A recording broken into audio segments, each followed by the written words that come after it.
আসসালামু আলাইকুম। আমি আজকে আপনাদের দেখাবো মাছ চাষের ক্ষেত্রে কোন কোন খাবার বেশি গুরুত্বপূর্ণ। আমি আসলে প্রতিদিনই তো খাবার দিয়ে থাকি। আজ ভাবলাম আজকে আপনাদের সাথে কিছু একটা শেয়ার করি যে মাছ চাষের ক্ষেত্রে কোনটা বেশি গুরুত্বপূর্ণ, কি কোন খাবার দিলে মাছ বেশি দ্রুত বর্ধনশীল হয়, বেশি লাভবান হওয়া যায় মাছ চাষের ক্ষেত্রে। ভাবলাম এগুলো আপনার সাথে একটু শেয়ার করি। তাই চলে আসলাম আমাদের সেই বিলে, আমার সেই ঘেরে চলে আসলাম। এখন আপনারা শেষ পর্যন্ত আমার পাশেই থাকুন। ইনশাল্লাহ ভালো কিছু দেখতে পারবেন, ভালো কিছু বুঝতে পারবেন, অনেক কিছু শিখতে পারবেন। আসলে আমার কাপড়টা চেঞ্জ করে নিতে, যেহেতু আমি পানিতে নামবো সেহেতু আমার এখানে সবসময় কাপড় দুটো একটা করে জামা কিংবা প্যান্ট আমি রেখে দিই। এখানে এসে এটা চেঞ্জ করে তা আমি এই পুকুরে নেমে থাকি আর কি। তা আমি তাহলে জামা কাপড়টা চেঞ্জ করে নিই। তো আমার জামা কাপড় চেঞ্জ করা শেষ। এখন আমি আপনাদেরকে দেখাবো যে খাদ্য আমি কি কি খাদ্য দিই এবং কিভাবে খাদ্যটা দিয়ে থাকি। শেষ পর্যন্ত আমার পাশে থাকুন।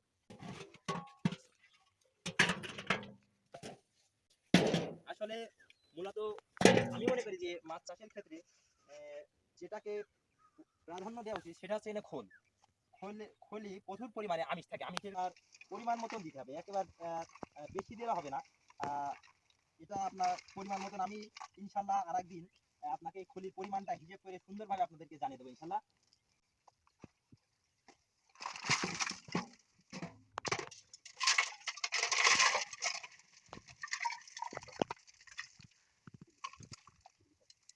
যেহেতু খাদ্য দেওয়ার কাজটা আমি একাই করে থাকি, সেহেতু কিছু কিছু দিন একটু ভুল হতেই পারে। যেমন এই যে দেখুন, আজকে খাদ্য এই 5 বস্তা খোল নামিয়ে রেখে গেল, যার কারণে এটা একটু উঁচু হওয়ার কারণে খোল আমার ঢেলতে গিয়ে কিছু পড়ে গেছে আর কি, আপনারা দেখতে পাচ্ছেন। আমি অবশ্য উঠিয়ে নেবো, ওটা উঠিয়ে আমি পুকুরে ফেলে দেবো আর কি। সমস্যা নাই কোনো। ইনভেস্ট না করলে আপনার ইনকামটা আসবে কিভাবে, প্রফিটটা পাবেন কোথা থেকে? আপনার অবশ্যই আপনাকে ইনভেস্ট করতে হবে, ইনভেস্ট করতে হবে, সময় শ্রম সবকিছু আপনাকে দিতে হবে আর কি, তাহলে আপনি সফলতা পাবেন ইনশাল্লাহ। এই যে আমি নিয়ে নিলাম, তো আমার খোলটা নেওয়া শেষ, আপনারা দেখতে পাচ্ছেন। এখন চলুন আপনাদেরকে দেখাই যে, আপনারা দেখুন যে আমি কিভাবে খোলটা দিয়ে থাকি আর কি। এটাতে যেহেতু একটু অল্প করে নিয়ে যাবো, দেখতে পাচ্ছেন।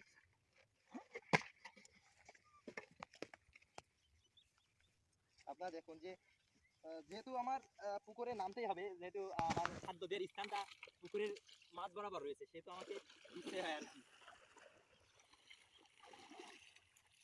শীতকালে অনেক সমস্যা হয়ে যায়, এটা ভিজতে শীতকালে খুবই কষ্ট হয়, তবু করতে হবে কাজ যেহেতু, কিন্তু এখন কোনো সমস্যা নাই।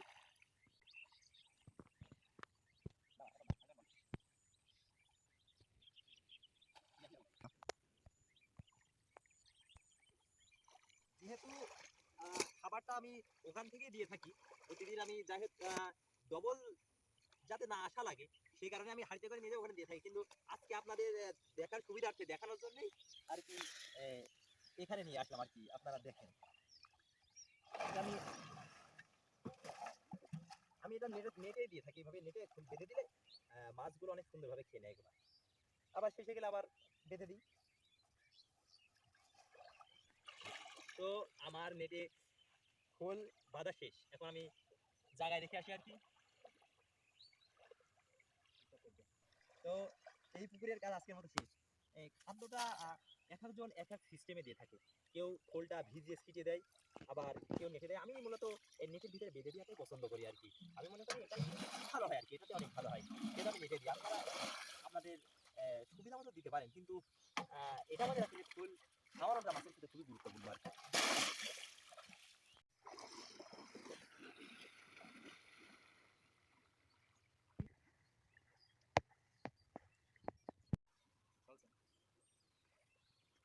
এটা হলো এইটা হলো আমার বড় পুকুর আর কি। এই পুকুরটা আপনার প্রেমের থেকে 3 বিঘা মতো আয়তন আছে আর কি, আপনাদের আগে একটা ভিডিওতেও বলেছি। আসলে যদিও এটা মনে হচ্ছে অনেক কষ্টদায়ক, তবে কষ্ট যেমন যে যাই, কষ্ট যেমন আছে লাভও তেমন আছে। কষ্ট না করলে আপনার কিভাবে হবে বলেন? আসলে এখান থেকে এটা দিয়ে আসতে থেকে নিচ থেকে দিয়ে দেওয়া যায়।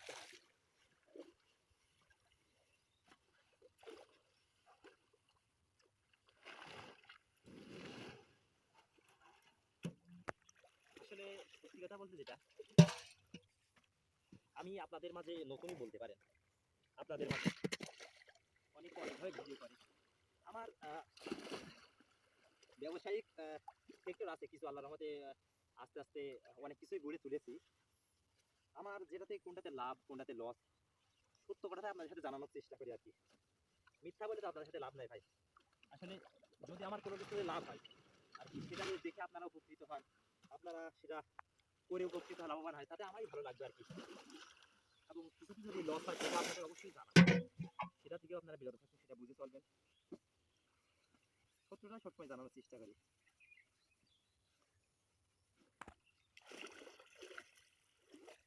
তো আমার আবার বোর্ডার জন্য ঢালাও শেষ, এবার আমি স্থানে বেঁধে দিয়ে আসবো আর কি।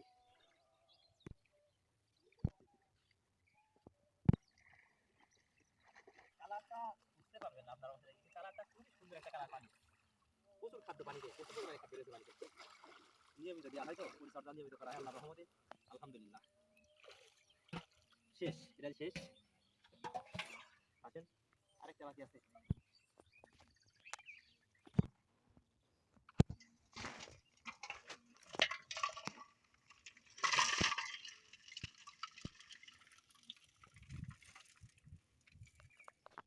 শেষ, আমার 2 পুকুরে খাবার দেওয়া শেষ। এটা 3 নম্বর পুকুর।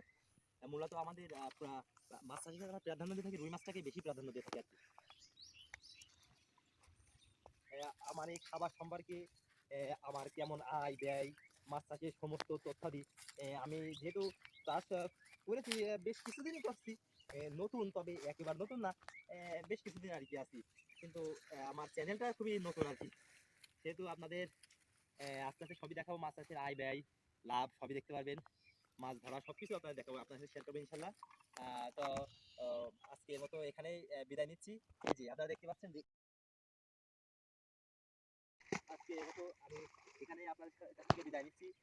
পরবর্তী আরেকটা ভিডিওতে ইনশাল্লাহ মাছ চাষ সম্পর্কে, এর খরচ সম্পর্কে আর একটু আপনাদের জানিয়ে দেওয়ার চেষ্টা করবো, আরো কিছু তথ্য দেওয়ার চেষ্টা করবো ইনশাল্লাহ মাছ চাষ সম্পর্কে। আমার এই ভিডিও দেখে আমার ভিডিও ভুল ত্রুটিও হতে পারে, সেটা আপনারা ক্ষমা দৃষ্টিতে দেখবেন। এবং যদি এই ভিডিও দেখে যদি আপনারা একটু উপকৃত হন, তাহলে অবশ্যই আমার পাশে থাকবেন, লাইক করবেন। আর অবশ্যই যদি কারোর মনে কোনো প্রশ্ন থেকে থাকে কিংবা কোনো কথা থেকে থাকে, তাহলে আপনারা অবশ্যই কমেন্ট করবেন, আমার সাথে শেয়ার করবেন, সবকিছু বলবেন আর কি। আজকের মতো এখানেই শেষ করছি। আসসালামু আলাইকুম।